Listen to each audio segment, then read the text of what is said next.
കൊച്ചിയിൽ 10 വയസ്സുള്ള സഹോദരിക്ക് MDMA നൽകി സഹോദരൻ. ലഹരിക്ക് അടിമയായിരുന്ന 12 വയസ്സുകാരൻ രാത്രിയിൽ വീട്ടുകാർ ഉറങ്ങുമ്പോഴാണ് ലഹരി ഉപയോഗത്തിനായി പുറത്തുപോയിരുന്നത്. വീട്ടിൽ നിന്നും 3 ലക്ഷം രൂപ മോഷ്ടിച്ചതായും കണ്ടെത്തി.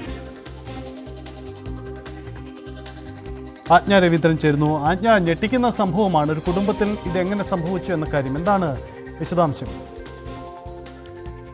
സജിത ഈ ശരിച്ചു പറഞ്ഞതുപോലെ 10 വയസ്സുള്ള സഹോദരിയാണ്, അതുപോലെ 12 വയസ്സുകാരനാണ് ഈ ലഹരിക്ക് അടിമയായ സഹോദരിക്ക് MDMA സ്ഥിരമായി നൽകുമായിരുന്നു എന്നുള്ള വാർത്തയാണ് പുറത്തു വരുന്നത്.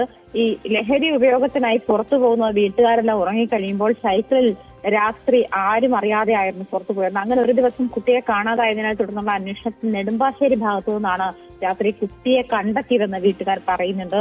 ഇന്ന് ഈ ലഹരി ഉപയോഗത്തിന് വേണ്ടി തന്നെ വീട്ടിലെ ലോക്കർ തുറന്ന്, അതായത് അച്ഛന്റെ അലമാരയിൽ ഒരു നമ്പർ ലോക്കുള്ള ഒരു ചെറിയ ലോക്കറുണ്ട്, അതിലായിരുന്നു പണം സൂക്ഷിച്ചിരുന്നത്. വീട്ടിലെ മറ്റാവശ്യത്തിന് വേണ്ടിയിട്ട് അടിയന്തരമായി ബാഗിൽ നിന്നും എടുത്തു വെച്ചിരുന്ന പണത്തിൽ നിന്നാണ് ഈ 3 ലക്ഷം രൂപ കളവ് പോയത്. അത് അന്വേഷിച്ചത് ഒടുവിലാണ് ഈ കുട്ടി ലഹരി ഉപയോഗിക്കുന്നു എന്ന് വീട്ടുകാർക്ക് മനസ്സിലായതും അങ്ങനെ കണ്ടെത്താനായതും. അത് ചോദ്യം ചെയ്തപ്പോൾ വീട്ടുകാരെ ആക്രമിക്കുന്ന ഒരു സാഹചര്യത്തിലേക്ക് എത്തി.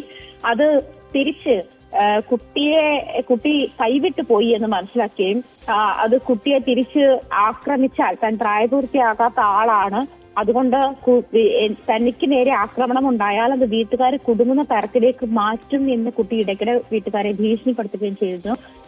അതിനെ തുടർന്നാണ് ഡി അഡിക്ഷൻ സെന്ററിലേക്ക് കുട്ടിയെ മാറ്റിയത്. ഡി അഡിക്ഷൻ സെന്ററിനുള്ള പരിചരണത്തെ തുടർന്നാണ് അനിയത്തിക്ക് ഇതുപോലെ താൻ ലഹരി MDMA നൽകുമായിരുന്നു എന്നുള്ള വെളിപ്പെടുത്തൽ കുട്ടി നടത്തിയത്. ഇത് CWCക്ക് എളമക്കര പോലീസ് വിവരം അറിഞ്ഞിട്ടുണ്ട്. എന്നിട്ടും CWCക്ക് റിപ്പോർട്ട് നൽകിയില്ല എന്നുള്ളൊരു ആരോപണം കൂടി പുറത്തു വരുന്നുണ്ട്. ഈ തുടർച്ചയായിട്ടുള്ള ഈ ലഹരി ഉപയോഗം കുട്ടിയുടെ മാനസികാവസ്ഥയും അങ്ങേയറ്റം താറുമാറാക്കിയിരിക്കുന്ന ഒരു സാഹചര്യമാണ്.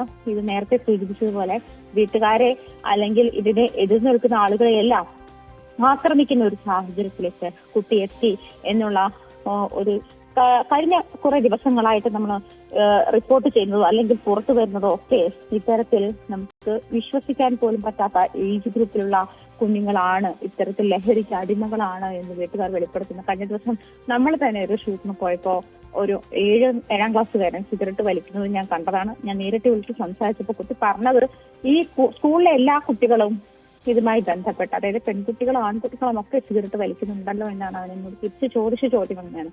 ഇത്തരത്തിലുള്ള ഞെട്ടിക്കുക, നമുക്ക് വിശ്വസിക്കാൻ പറ്റാത്ത തരത്തിൽ നമ്മുടെ കുഞ്ഞുങ്ങൾ ഇത്തരത്തിലേക്ക് പോകുന്നു എന്നുള്ളതിന്റെ വെളിപ്പെടുത്തലുകളാണ് ഓരോ ദിവസവും പുറത്തു വരുന്നത് എന്നുള്ളതാണ് അങ്ങേയറ്റം വേദനാജനകം. എന്നിട്ടും ഈ ഡി അഡിക്ഷൻ സെന്ററിൽ പ്രവേശിപ്പിച്ച കുട്ടി അതല്ലെങ്കിൽ ഈ വിവരം അറിഞ്ഞിട്ടും CWCക്ക് പോലീസ് റിപ്പോർട്ട് നൽകാത്തതും എളമക്കര പോലീസ് നേരെ വലിയ വിമർശനമാണ് ഉയർന്നിരിക്കുന്നത്. മാത്രമല്ല ഇത്തരം നിരവധി കേസുകളാണ് എളമക്കര പോലീസ് സ്റ്റേഷന്റെ പരിധിയിൽ വന്നുകൊണ്ടിരിക്കുന്നതും എന്നുള്ള കാര്യം ശ്രദ്ധേയമാണ്. എന്തായാലും ദിനം പ്രതി ഓരോ ദിവസവും കേരളത്തിന്റെ അങ്ങോളം ഇങ്ങോളം ഭാഗങ്ങളിൽ നിന്നും ഇത്തരത്തിൽ ഈ ഏജ് ഗ്രൂപ്പ് എപ്പോഴും കൽപ്പിച്ചിരുന്നത് പ്രായപൂർത്തിയായ ഒരാളുടെ നേരെയായിരുന്നെങ്കിൽ, അതല്ലെങ്കിൽ ഒരു 16-17 വയസ്സുകാരുടെ നേരെ മാത്രമായിരുന്നെങ്കിൽ, അതിപ്പോൾ വളരെ കൗമാരപ്രായവും കഴിഞ്ഞ് താഴേക്ക് വന്നുകൊണ്ടിരിക്കുകയാണ് എന്നുള്ള ഞെട്ടിക്കുന്ന വാസ്തവമാണ് പുറത്തേക്ക് വരുന്നത്. നെടുമ്പാശ്ശേരി വരെ ഈ കുട്ടി എളമക്കരയിൽ നിന്നും സൈക്കിൾ ചവിട്ടി പോയി ലഹരി വാങ്ങി വന്നിരുന്ന ഒരു സാഹചര്യം, അത് രാത്രി മാതാപിതാക്കൾ കിടന്നിരുന്ന സമയത്ത് അങ്ങനെ ഉണ്ടായിരുന്നു എന്നുള്ളത് കാര്യവും അവിശ്വസനീയമാണെങ്കിൽ കൂടിയും അതാണ് വാസ്തവം. കാരണം കിട്ടാൻ വേണ്ടി കുട്ടികൾ എന്തും ചെയ്യുന്നു. 3 ലക്ഷം രൂപ കൈകാര്യം ചെയ്യാൻ ഒരു 7ാം ക്ലാസ്സുകാരൻ അല്ലെങ്കിൽ 12 വയസ്സുള്ള ഒരു കുട്ടി അതിനു വേണ്ടിയുള്ള സോഴ്സ് കണ്ടെത്തി. അച്ഛൻ ഈ ലോക്കറിൽ വെച്ച് നമ്പർ ലോക്ക് ആയിരുന്നു എന്ന് അച്ഛൻ പറയുന്നു. ആ നമ്പർ ലോക്ക് ഒളിഞ്ഞു നിന്ന് കണ്ടുപിടിച്ച ശേഷമാണ് ഇതിൽ നിന്ന് പൈസ എടുത്ത് ഈ ലഹരി വാങ്ങാൻ വേണ്ടി ഉപയോഗപ്പെടുത്തിയിരിക്കുന്നത്.